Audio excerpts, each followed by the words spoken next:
तकदीर का खेल। बात बहुत पुरानी है। गुजरात के सूरत शहर में मनसुख लाल नाम के एक व्यापारी थे। इनका कीमती रत्न का कारोबार था। इनका कारोबार दुनिया के कई देशों में फैला हुआ था। पूरे सूरत में इनका मान और सम्मान था। मनसुख लाल के दो बेटे थे जिनका नाम रामलाल और श्यामलाल था। रामलाल को दौलत और रुतबे का बहुत घमंड था, जबकि श्यामलाल एक शरीफ और सुलझा हुआ इंसान था। घमंड के साथ साथ रामलाल में ईर्ष्या और बेईमानी जैसे अवगुण भी थे। समय के साथ साथ मनसुख लाल की उम्र बढ़ती जा रही थी। ऐसे में उनके दोनों बेटे ने कारोबार में पिता का अधिक से अधिक हाथ बटाना शुरू कर दिया था। दुनिया के सबसे महंगे जेम स्टोन यहाँ पढ़े। कुछ समय के पश्चात मनसुख लाल चल बसे और कारोबार का पूरा भार रामलाल और श्यामलाल के कंधों पर आ गया। बड़ा भाई होने के नाते रामलाल ने व्यापारिक फैसलों में अपनी मर्जी की चलानी शुरू कर दी। रामलाल बेईमानी और मक्कारी भरे फैसले लेने लगा। असली रत्न के नाम पर वह नकली रत्न का व्यापार करने लगा, जिससे उसका मुनाफा बढ़ने लगा। इस मुनाफे से उसका बाकी बच्चा चरित्र भी काला हो गया। दौलत के घमंड में वह परिवार में उन्मादी जैसे व्यवहार करने लगा। दूसरी तरफ शरीफ और सुलझे हुए श्यामलाल को शुरू में रामलाल की बेईमानी का इल्म तो नहीं हुआ, परंतु जब उसने उसके व्यवहार में परिवर्तन देखा तो पूरे माजरे को समझने में उसे ज़्यादा देर नहीं लगी।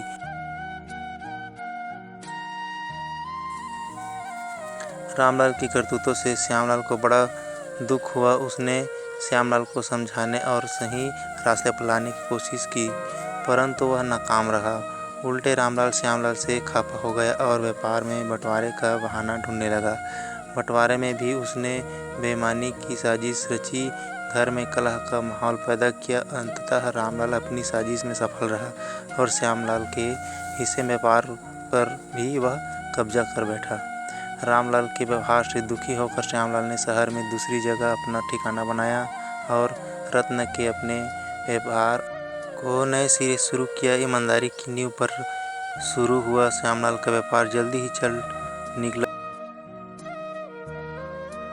एक तरफ जहां श्यामलाल की ख्याति देश और विदेश में बढ़ने लगी, वहीं दूसरी तरफ रामलाल की करतूतों की पोल खुलने लगी थी।